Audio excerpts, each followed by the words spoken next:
Hello everyone, আমি মঞ্জু, তোমাদের বন্ধু চলে এসেছি নতুন কোনো একটা টপিক নিয়ে তোমাদের সামনে। তো চলো, নিজেদেরকে কীভাবে সুস্থ রাখবে এবং কি কি খাওয়া দরকার আর কিভাবে খাবারটা খাবে। তো চলো আজকে তোমাদেরকে সেটা শেখাই। দেখো, আমি তো জানি তোমরা কম বেশি অনেকে হয়তো জেনে থাকো, কিন্তু নিয়মটা লঙ্ঘন করো, যার কারণে মানুষের শরীরে কিন্তু রোগব্যাধিগুলো আসে। তো চলো আজকে টপিকটা একটু মন দিয়ে শোনো। তাহলে আজকে হচ্ছে, দেখো, মানুষ সকাল থেকে রাত্রির পর্যন্ত কী ধরনের খাবার খাবে, কীভাবে খাবার খাবে। তো সূর্য ওঠার সাথে সাথে খাওয়া কিন্তু স্টার্ট করতে হয়, আর সূর্য ডোবার পরে পরে খাওয়া কিন্তু স্টপ করতে হয়। বোঝাতে পারলাম? তাহলে সকালবেলায় তোমার অর্গানগুলো কাজ করে, ঠিক আছে? তুমি ঘুমিয়ে থাকলে বা তুমি অন্য কোনো কাজ করলে, অনেকে হয়তো ফেসবুকে কাজ করছো, অনেকে করে না, কিন্তু রাত্রি জায়গাটাও কিন্তু ঠিক নয়। তো যারা রাতের বেলায় ঘুমোচ্ছ, রেস্ট করছো, তোমার অর্গান কিন্তু কাজ করে চলেছে।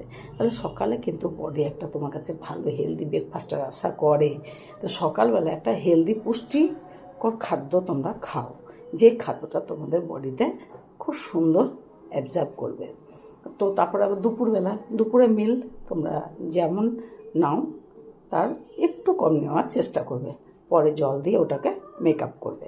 সূর্য ডোবার পরে রাত্রির 8টা থেকে 8:30টার মধ্যে তোমরা ডিনারটা করে ফেলো। অনেকে হয়তো লাইভে বসছো, আর তো সবাই, অনেকে তো ফেসবুক করে না, তো তারা প্রত্যেকে ডিনারটা করার চেষ্টা করবে 8টা থেকে 8:30, বা বড় জোর নট, অত কিন্তু খেতে নেই। 6টা 6:30টার মধ্যে ডিনার করে নেওয়াটা উচিত। তারপর 3 ঘন্টা পরে জল টল খেয়ে একটু পায়চারি করে টোরে, 3 ঘন্টা পরে জল খাবে না, 1 ঘন্টা পরে জল খাবে। জল খেয়ে পায়চারি টাইচারি করে তারপরে কিন্তু শোয়া উচিত।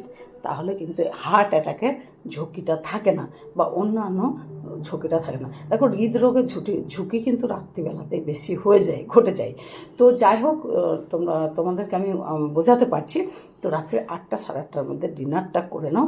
কীরকম ধরনের ডিনার করবে? তোমাদের রুম টেম্পারেচারের সঙ্গে, মানে তোমরা যে রুমে থাকছো, যে রুম টেম্পারেচারের সঙ্গে তোমাদের বডিতে খাবারটা অ্যাবজর্ব করবে, সেই ধরনের খাবার কিন্তু তোমরা খাও। তাহলে তোমাদের কিন্তু বডিতে খাবারটা অ্যাবজর্ব করবে। কারণ সূর্য থাকে, তার কারণে সূর্যের আলোর সঙ্গে আমাদের বডির একটা অ্যাট্রাকশন থাকে।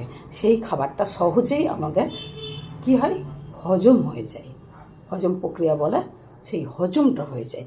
রাত্রিবেলায় তো তুমি সূর্যের আলোটা পাচ্ছ না, তাহলে তোমার ঘরের সাথে যেই খাবারটা তুমি যে রুমের হিটের সঙ্গে তোমার বডির হিটটা নিতে পারবে, সেই হিটের সঙ্গে কিন্তু সেই রকম ধরনের খাবার খাওয়া অভ্যাস করো। তাহলে বোঝাতে পারলাম? আজকের ভিডিওটা ভালো লাগলে লাইক কমেন্ট করে দিও, আর নতুনদেরকে দেখার সুযোগ করে দিও। তারাও তো, প্রত্যেকের বেঁচে থাকার অধিকার আছে, তারাও কিন্তু একজন অংশীদার, ভুলে যেও না। তো শেয়ার করতে ভুলো না। যদি টপিকটা তোমাদের কোনো কাজে লাগে বা তোমাদের বুঝশক্তি দিয়ে তোমরা বুঝতে পারো, তাহলে অবশ্যই একটা শেয়ার দিও। Tata bye. আবার নেক্সট ভিডিওতে তোমাদের সামনে চলে আসবো। সবাই সুস্থ থেকো, ভালো থেকো।